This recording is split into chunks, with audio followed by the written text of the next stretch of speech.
साथियों, आज मैं आपको बताऊंगा दंडक वन में विराध वध। दोस्तों, सीता और लक्ष्मण के साथ श्री राम ने दंडक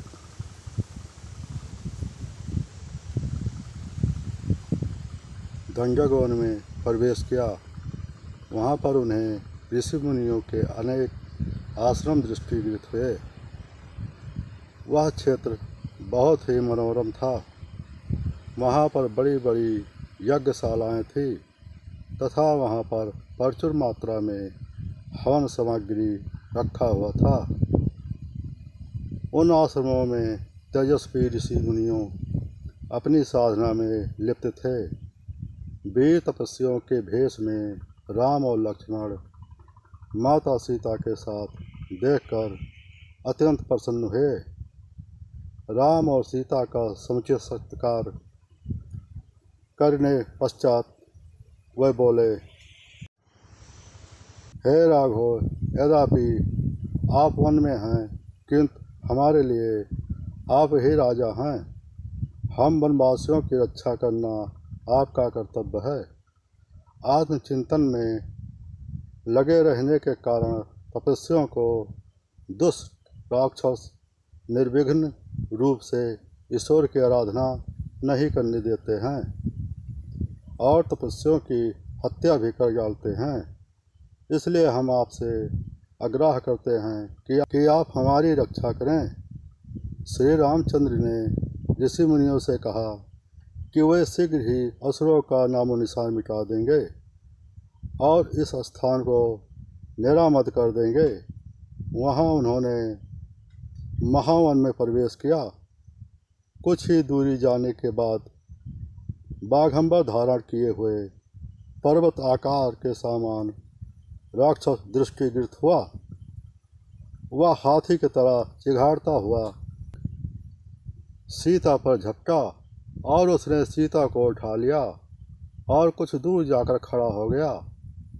उसने राम और लक्ष्मण को संबोधित करते हुए कहा, तुम दंडक वन में घुस आए हो। ऐसा प्रतीत होता है कि तुम्हारी मृत्यु तुम्हें यहाँ खींच लाई है। तुम दोनों को क्या तुम्हें मेरा नाम नहीं सुना है? मैं प्रतिदिन ऋषियों का मांस खाकर अपनी सुधा शांत करने वाला विराध हूँ। मैं तुम दोनों को अभी मार करके इस सुंदर स्त्री को अपनी पत्नी बनाऊंगा। उसके दंभयुक्त वचनों को सुनकर लक्ष्मण से बोले, भैया, विराध के चंगुल में फंसकर सीता अत्यंत भयभीत और दुखी हो रही हैं। मुझे बहुत लज्जा आ रही है कि कोई उनका स्पर्श करे। मुझे अपने पिता के मृत्यु पर इतना शोक नहीं हुआ था जितना कि भयभीत सीता को देखकर हो रहा है। मुझे नहीं समझ आ रहा है ऐसे में सीता की रक्षा कैसे करूं? यह वचन सुनकर लक्ष्मण क्रोधित होकर कहा, भैया, अभी इस दुष्ट राक्षस का संहार करता हूँ, माता को आज़ाद करवाता हूँ। फिर विराट से बोले, अपनी मृत्यु के पूर्व तू हमें अपना परिचय दे और अपनी कुल का नाम बता। विराट ने हंसते हुए कहा, अब तुम मेरा परिचय जानना चाहते हो तो सुनो। मैं जय राक्षस का पुत्र और मेरी माता का नाम सतहादा है।